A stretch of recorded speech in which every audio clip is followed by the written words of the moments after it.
Pemerintah Kabupaten Aceh Besar melalui Sekretariat DPRK akan melaksanakan pelantikan anggota Dewan Perwakilan Rakyat Kabupaten DPRK terpilih besok 20 Agustus 2024.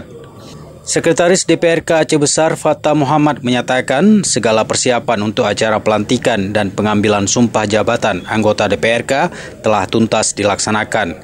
Gladi resik dilaksanakan hari ini 19 Agustus 2024.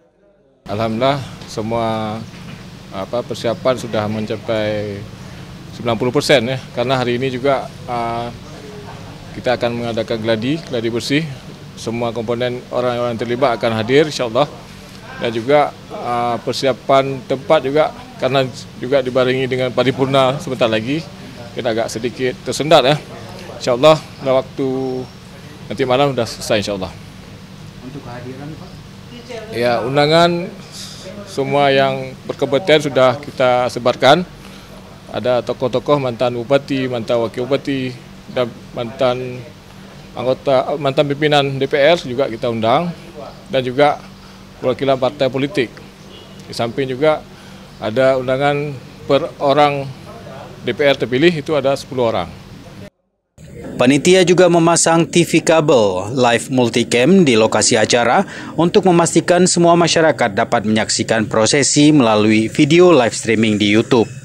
Pelantikan akan mengundang para tamu dari Ketua Partai, Forkopimda Plus, tokoh masyarakat, serta keluarga para anggota Dewan yang dilantik. Ya, kita berharap setiap undangan yang hadir besok bisa menjaga ketertiban, menjaga keamanan bersama. Karena memang besok insya Allah ramai, ya.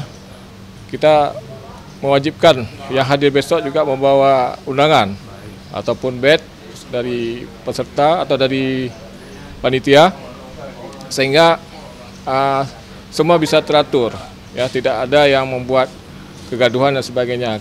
Karena memang tempat sangat terbatas, jadi harus bisa kita maklumi bersama itu. Sedikit data perbedaan Pak dari periode lalu dengan periode ini. Ya, mungkin ya perbedaan cuma ada penambahan anggota dewan.